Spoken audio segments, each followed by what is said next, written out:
tried to record this again. I recorded it last night, but my allergies were kicking my butt and I coughed through a lot of it. And tonight my eyes are just burning terribly. We're gonna give it a go. I was thinking today that maybe I was posting too much at one time. Make people want, as my mom used to say, make someone wait long enough and they'll eat anything. Not to be rude, this is what that reminded me of. I don't know, I'm silly. So, we're just going to get into these books. That's what I wanted to talk about. I talked about them in some of our previous videos, but I've used some of these throughout our current dollhouse, which is a Victorian style dollhouse. But I am also collecting items and things for a spooky dollhouse. So these were right up my alley. There's a bunch in this series, but I just bought the 3 that looked like they'd be most appropriate for what I'm trying to do. She has some more beautiful looks. There's there's a Christmas one that looks really cool. I don't know, maybe. Overall, you're going to hear a little criticism, but I'm really happy with these books. They're beautiful. They're so cute. They're so fun. They're very creative. They're not things I could make on my own, so I really appreciate them. We're reviewing them, so there's going to be some good things and some bad things. So let's start with the one that I pulled the most. Oh, I forgot to even, I was going to say, the reason I'm showing you these now is because I pulled a lot out of this book in particular, and a little from the other 2. And I felt like I should probably record some of them before I use them all up. And I have nothing really to show you but an empty book. You can't really see how they started out.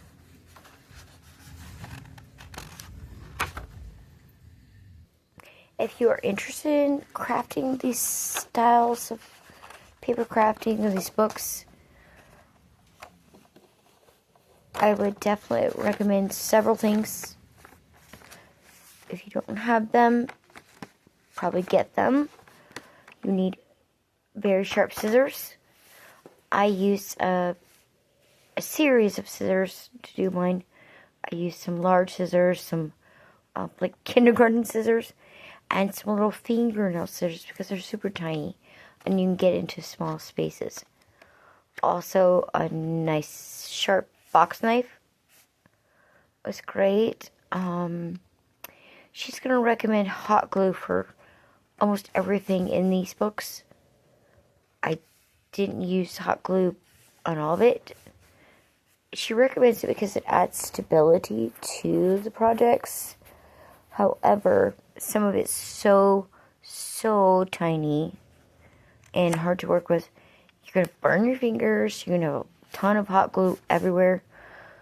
I don't know if maybe she's using a, professional quality glue gun. I don't know, but I don't have one. You guys probably don't. If you don't, then I would suggest, I've had great success with just school glue, or clear school glue, Elmer's, E6000. I love E6000. I use that a lot. Super glue.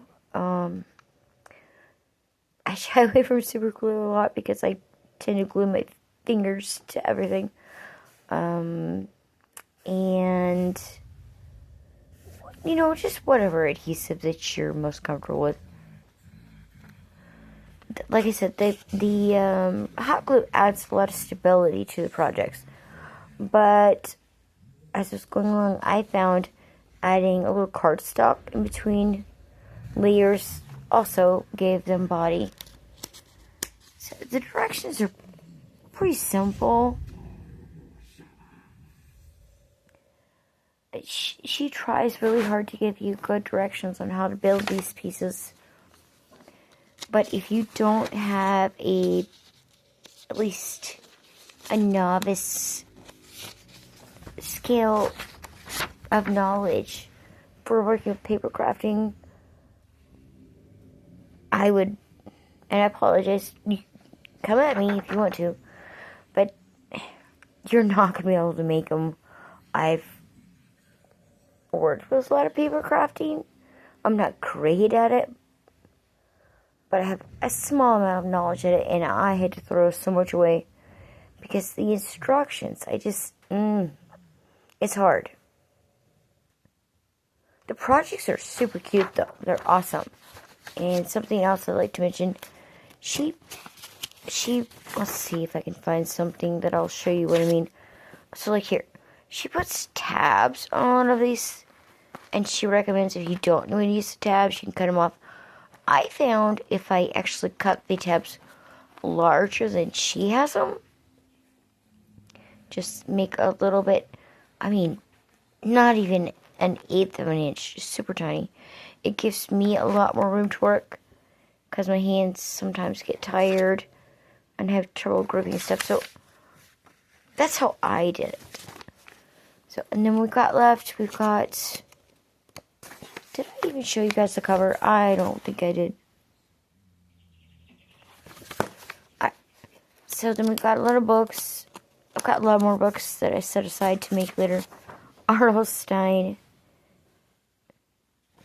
You guys know. And more R.L. Stine. I think there's, oops. Get back here. Oh, these Halloween masks. These are super fun. You got Michael Myers, a princess, WeChat. This is a plague doctor mask. What's that? It turned out pretty cool. The instructions, again, you really got to just cut all your pieces out and kind of dry fit them, I guess. I think that's the term, before you put them together, because at least it was for me. It was hard for me to figure out what our artist meant. A little witch mask. And then we've got a lot of filler stuff. These are so cool. Tombstones, frogs. Little clip art we can use for anything we want. That's what I was talking about. See, look here. I'm not seriously going to cut all these tabs out the way that they look. They look like little broken teeth. I'm not doing that. I'll probably just cut around them in a line and then just snip them to make that curve look nice. I get what she was going for, but I think if you're a novice for these things, I don't know that you're going to be able to figure that out. More gravestones, headstones, clip art. She gives you a lot of things. You get a big bang for your buck. These books were about $20 to $25 on Amazon. They're pricey, but she gives you a lot of nice things in them. And all these graves have cute little sayings on them. Let's see if I can turn it in. Let's read this one. Mr. Longbone, here lies my life. I bid her goodbye. She rests in peace. And now so do I. Well, that wasn't a really funny one. That's kind of depressing. There are some cute little catchy ones. Oh yeah, here we go. Here lies Johnny's. Pardon me for not rising. They're cute. You can really tell the artist always makes an effort to make these worth your money, worth your time. Again, I would go through each item in your books and, probably assess whether you think you need to add a layer of cardstock or cardboard, or it's not as easy as just cutting them out and putting them together. I don't think. For me. Some more coffins. We got a little window.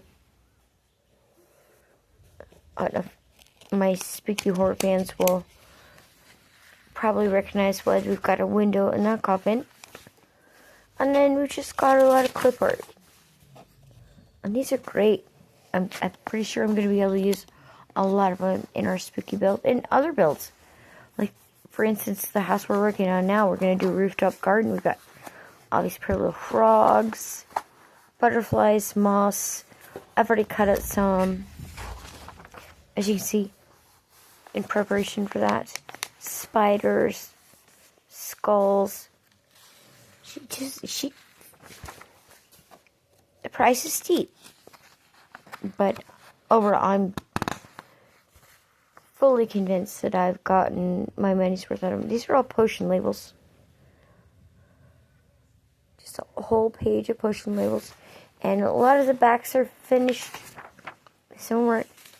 Got a whole paper page of crows and bats.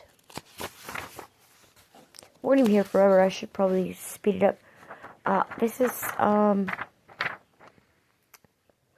knew it before I turned the page, and then when I got to the page, I forgot what I was going to say. So, Cinco de Mayo we're celebrating? I don't know, she likes these little party themes. And butterflies. That one would make nice wallpaper, I think, in something. And then we've got some art gallery pieces, spooky stuff, and then just the rest of it's just kind of random filler pages. Oh, see here what I was talking about, like the back of the picture frames they're finished. Very pretty. And then we've got just all this kind of random clip art things. I think in our spooky build, we're going to use up almost all of this book.